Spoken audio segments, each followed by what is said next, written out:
Welcome to Land Academy. I'm Jack Butala. I'm Jill DeWit. We show you how to buy real estate for half of what it's worth. And sell it on the internet really fast. We are Jack and Jill, and this is the Jack and Jill Show 2. With over 15,000 completed transactions, we're the experts at acquiring property. Of all kinds, not just land. For half price and flipping them for way more. All right, let's get this show started. Jack and Jill here. Hi there. Welcome to the show today. In this episode, Jill and I talk about buy and lease disasters. Huh? Why would you put the word disaster in a title, Jack? Let's find out. Yeah. Before we get into it, let's take a question posted by one of our members on the landinvestors.com online community. It's free. Okay.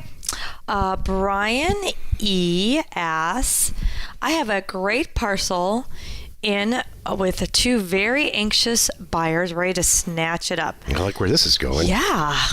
The obstacle is that it's not clear as to where the access easement is to the property. I've done my homework, and it turns out that in this particular section, all the roads that exist are private, and furthermore, about 1/3 of the owners have to overtly, not just peripherally, traverse a neighbor's property to get to theirs. So everyone must traverse some form of private property, either a private road owned by an adjacent property owner or an actual usable section of a lot to get to theirs. So here's the kicker. As if that's not enough. Here's the kicker. I pulled deeds on most of the properties, and none except one mention these easements, even when someone is clearly traversing someone else's lot, which, by the way, we can all see from Google Maps often. I feel like my options are either I have to interrupt here for a second. Why? I say it a million times. I'm going to say it again. I cannot believe the level of intelligence of our members. Oh, yeah. It's true. I mean, thank you, Bryan. Thank you for showing up and taking this seriously. I mean it. Yep. This is a fantastic question, and I can tell by the way you're writing it out, you're going to do well. Thank you. Can I go now? Yeah. You mean like leave the show? Yeah, I know. Can I finish? Yeah. Okay. All right. So here's Bryan's options, he thinks. A is there's three. So A, pay $400 to find a good title company to find a title that mentions easements, but I doubt that they will find anything. B, the owner can record a deed with the access road with the neighbor, but they'll have to pay more for someone to access the owner. I don't understand. Okay. Or C, tell the owner that they can do whatever everyone else is doing, okay, as his new buyer, and arrange with a handshake and access road with the neighbor, as I understand that after 5 years without an objection, it isn't an easement in this area. What are your thoughts? Okay. Well, I know what mine is. We have the same thought. Go ahead, Joe. C. D. I'm going to give you a D option. Oh, I'm with C. Oh, this is D. what Jill and I do. Keep your head down. Don't talk to anyone and just do it. That's my usual answer. That's good advice for anybody. Yeah. Just take the pain. just don't draw any attention to it. And you'll probably in with the crowd, out with the crowd. Right by. Yes. Don't ask for permission. It's all good. I know when my parents were like, Jill, really? What? Go ahead. By the way, Jill, all traffic laws do not apply to Jill. Oh, no, I'm exempt. My dad told me that one. Here's option D. You're spending way too much time on this one little piece of property. What we say is, we bought this property for way, way less than it's worth. And we're going to sell it to you for even less than it's worth retail. So we didn't check into it. I'm not sure. But you, the end user, and the person that Bryan's selling it to, if you're the end user and this is a concern for you, then I really encourage you to check it out, because I don't know the answer. And I'm not your parents. I'm not going to cut your food up. Mm-hmm. You're old enough to check out the easements yourself and check it all out. And I have it priced that way, by the way. Mm-hmm. I'm not saying I'm going to price it retail and give you no information, but I'm going to price it way below wholesale. But in exchange for that, I really need you to go find out whatever it is that you're concerned about. Might be a well, might be water, might be utilities, might be easements in this case. What you're doing here, Bryan, respectfully, is wasting time. What you should be doing is looking for the next deal, because if it's priced right, and it looks like it is because you've got 2 anxious buyers, They'll figure it out. I would sell it for less money to the person who's more silent. Right. Well, you know what? When we have had that conversation, you're right. That is the best answer. Because I have said, well, if you really want, for the right price, I'll go out and pave it for you. Seriously. Pave it in gold. Sure. I'm happy to pave it in gold for If you're willing to X. pay for that, and I have had that. Like, I one time met a guy that wanted it staked. I said, well, here's the deal. You can go out and find someone, and they can walk the property and stake it and all that good stuff for you. Or I can do it too, but I can guarantee it the way it's priced now, it's better off if you do it. And they will go, oh, yeah, got it, thank you. And they look it up and they know it's true. I'm not just saying that. That's part of why it's priced this way. Like you just said, Jack, that's it. I'm not doing all that. You could go in the woods and you win. And grab 4 pieces of wood and tie them with little cute ribbons and get a GPS unit and go out and stake the property and drive them in, and then you're staked too, and you saved yourself $2,000. Yeah. Because that's all that person's going We to do. didn't even have that the surveyor's back going then. to do. Right. Too. I mean, they really hired someone, Right. from the county to go out and do it. I'm like, that's great. I said, I promise it's cheaper if you do it. And they go, okay, got it. All kidding aside, this business model works great when you don't get into the details. And I can't believe, not the details of sales. You need to get into the details of data and pricing property times 80.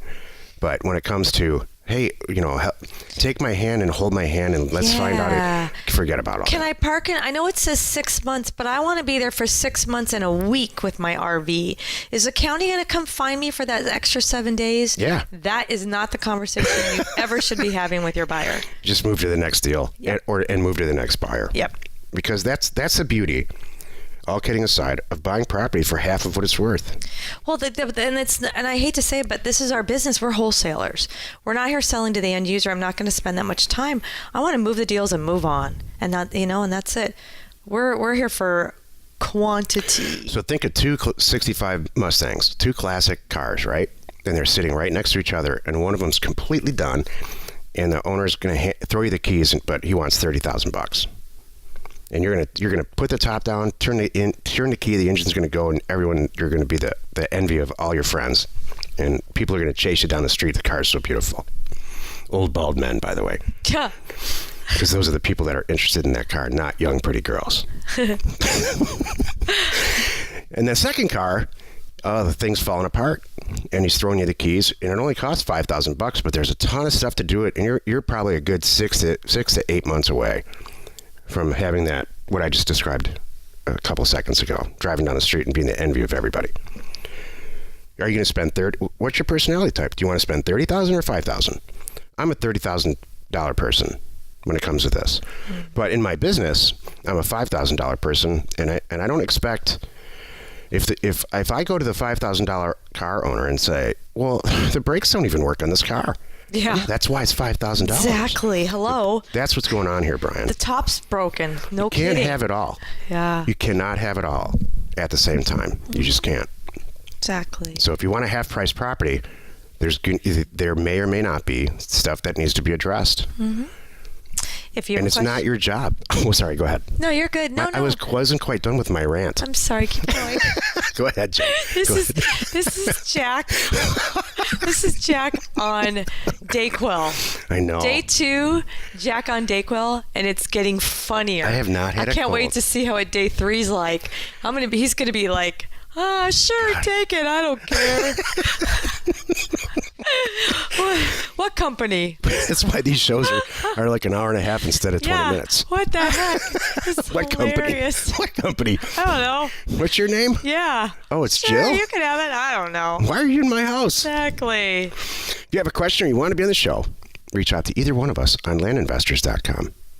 Today's topic, buy and lease disasters. This is the meat of the show. Recently I was reading, I think it was on Bigger Pockets or somewhere, where a young investor, real estate investor, was just pulling their hair out saying, everything that happened, they bought a house, and it through probably no fault of their own. Well, they have to take responsibility for it, I guess, but bought a property with financing, got a tenant in there. Oh, and the tenant stopped paying. This is a buy and lease disaster. When you buy a property, especially with financing a house, and you rent it out to somebody, there's about 4,200 things that can go wrong. As a real estate investor, what was yesterday's show about? Look inside the mirror and be honest with yourself. Identify where you need help up front. When you buy and resell a piece of land, there's about 3 things that can go wrong. I would argue there's actually nothing that can go wrong if you do all your homework. I agree. So pay cash. Why do this to yourself? Exactly. Why buy a house with financing, especially? I mean, there are literally infinite number of things that can go wrong. Literally. Oh my gosh. From wallpaper falling down, to getting the right tenant, to overpaying and foundations. I mean, there's a million things, a ton of stuff that can go wrong. So, I don't need you to waste your time, listener, and describe the stuff. Just go on Bigger Pockets or on Land Investors and ask anybody if this is a good idea. In fact, you know what? Do that. If you're thinking about buying a house and renting it, and you think that you're going to get a Ferrari a couple months later, that's just not how it works. The numbers don't pencil. If you think that you're going to buy a 500-unit apartment building and get a Ferrari 6 months later, that's just not how it's going to go. Yeah. That's 500 more problems that you're going to have, in my opinion, instead of just one. You're right. So I would really consider, even if you do this successfully, expand your real estate horizons to purchasing and wholesaling out property of all kinds. We have a very successful member who buys and sells, using our methodology here, apartment buildings. Right. And they're killing it. Yeah, so buying these assets is not the crazy part, but it's hanging on to them to lease them out and try to get rich that way is a long, long, long process. Versus buy a bunch of them, flip them, and move on. Yeah. Take cash for them. That's the first thing too. So, or have your buyer. The best thing is have your buyer lined up. I mean, that's the easiest thing out there. It's not hard to find everybody who was looking for a certain asset. They're there. If you just start looking, you'll find them. It's all over the internet, and driving around, you see things. So find out what they want. Go get them the asset. Mark it up. You are out no money, and you are on your way. If you're a manufacturer and you need a part, like a component to whatever you're selling, and you just don't want to make the part, it's too complicated, but you sell a little piece of machinery or something, what do? You go out and you say, you submit an RFP, or a request for a proposal, and you look at all the people that manufacture these types of parts, and you pick the one that's the best fit. So you're requesting, the real estate should be, I don't know why it's the other way around, but it should be no different. If you're a flipper, a house flipper, not us, we're wholesalers. You should be able to say, you know what? I need a part. I need a house to flip, and I don't want to pay a lot, and I want the best situation. So you're just filling an order. Yeah. It's really, really simple. Yeah, especially I'm thinking back to your buy and lease disasters and how most people do it. Like, when you really think about it, because I remember this is the numbers that my dad was doing. He was testing this once in Texas. He was buying in the Dallas area homes in the outskirts, $100,000 homes, right? Leasing them up, and he had like 10 of them. Well, he's making at the end of the day, because he was not paying cash for them, they were mortgaged. So it was like his profit was like, $100 or $200 a house per month. And by the way, he was the maintenance guy. Yeah. It was just like, man, no one ever saw Dad. Yeah. He's always that's a buy and lease fishing disaster. a dryer, and he's doing this. Oh, and then my mom will talk about this lovingly, because and I'm being sarcastic here, because this was Dad's crazy idea. So, and this is what everybody's doing because they think it's a good idea. So Dad would say, oh, don't worry about that. He'd buy the house, and he's showing it to somebody. Don't worry about that. I'll get my cleaning crew to take care of that. I'll get my cleaning crew to take care of that. Well, back then, the cleaning crew was my mom. Oh, that's awful. I know. And so she's like, oh, no, don't do that to me. So anyway, it all worked out well in the end. But he ended up, when he was done, he sold them all, and it worked out just fine. But yeah, that's where he made his money. That's where he made his money when he sold them. If you talk to any successful buy Not and the lease whole person, time. you don't really make money unless you have no leverage at all. And then you have to really ask yourself some questions. Right. Do you make the money? Talk to any commercial real estate investor who's successful. You make the money when you buy it and sell it. Yep. Here's the commercial real estate game really quickly. You buy an apartment building, a 100-unit apartment building, and everybody's paying $1,000 a month, right? So that's $100,000 a month in revenue. You raise their rent immediately. You raise their rent 5 to 10 or 20%. So everybody's paying $1,100 or $1,200 instead of $1,000. And you lose some, right?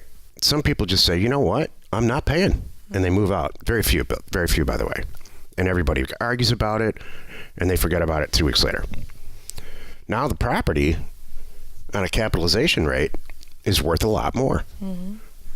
And you sell it. That is how you make a tremendous amount of money in commercial real estate. You don't buy it and hold it forever. No. It's called a balance sheet acquisition. It's brilliant. And they're my favorite kind. I love it. Or sometimes if you've got ironclad leases with commercial tenants, it goes up with the CPI, Consumer Price Index, or with inflation. So 3 to 5%. So you just hold it. You know what your exit is when you buy it, and you got Class A tenants like Starbucks and stuff paying, and it goes up 3 to 5% a year. In 5 years, that asset's worth a lot more, and you sell it. Right. That's where the dough is. It's not. You just hope that it covers the rent covers. So this is. I wish I could scream this to the world. I know. Because Jill and I shake our heads weekly when we hear these buy and lease disasters. I don't know who is saying to people this is a good idea. That it's good to go buy a house and get a mortgage and rent it. I was thinking the same thing. It's like every couple I've ever met, the beginning of it, they're all excited. Oh, like we've had friends that we've followed through this whole process, and it's comical. So like, oh, okay, well, so-and-so got laid off, so we decided we're going to do this, and we're going to buy this house, and he knows how to do tile, and we're doing this, and we're doing that. So now can you remember, I don't know if you remember this couple that we, I'm referring to, because we knew them, we were watching them through this whole process. It was like a year process. So they're all excited. They had a little bit of money, so they threw it into this Arizona house. or California? Arizona.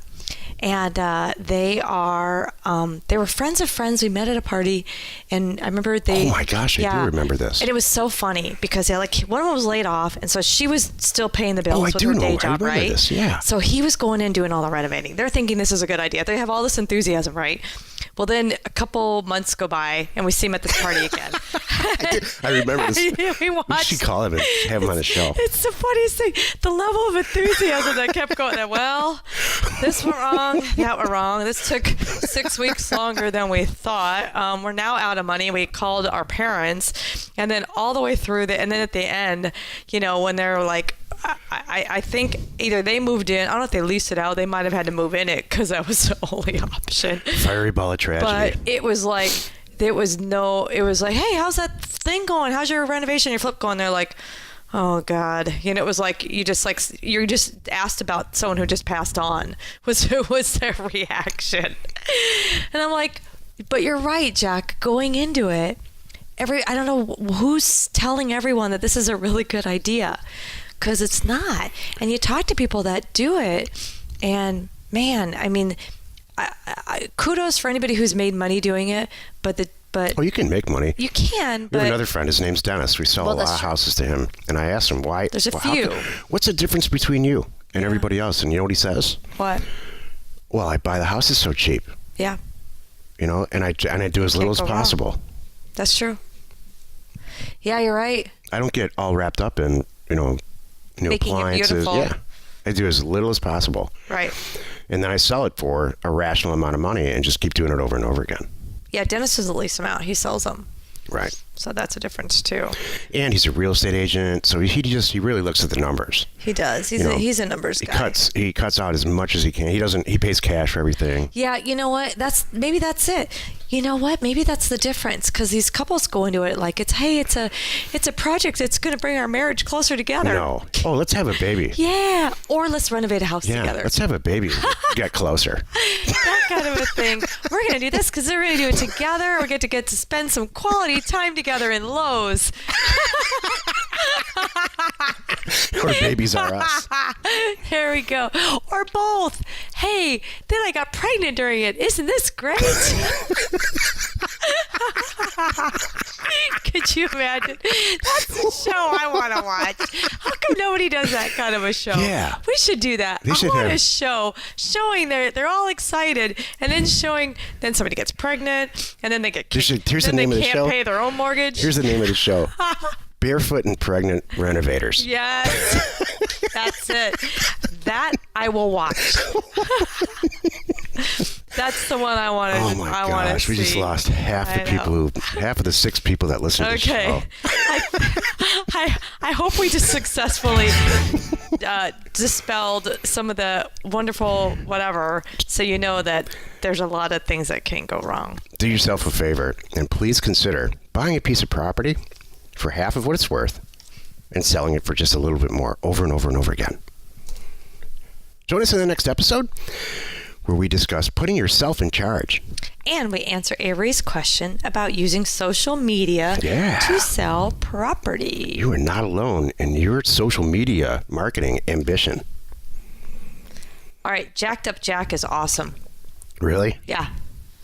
I'm all hopped up on cold medicine. I just don't have a care in the world. No, you really don't. It's kind of nice. I can't wait till after 5 o'clock. We're going to hand a drink to you and see how that goes. Well, I'm just going to go straight to bed. Yeah. Oh, that's true. That's what will happen. Dad, you're no fun anymore. Yeah. Come on, Dad. It's funny. This used is to be fun. What's wrong with you, Dad? Hey, love Jack? Like our show? Love Jacked Up Jack and love our show? Well, please subscribe and rate us on iTunes or wherever you are listening. Information and inspiration to buy undervalued property. We are Jack and Jill, and this was the Cash Flow from Land Show. We are the experts at acquiring property of all kinds, not just land, for half price, just so we can flip it for way more. And really fast. Thanks for listening. You are not alone in your real estate ambition.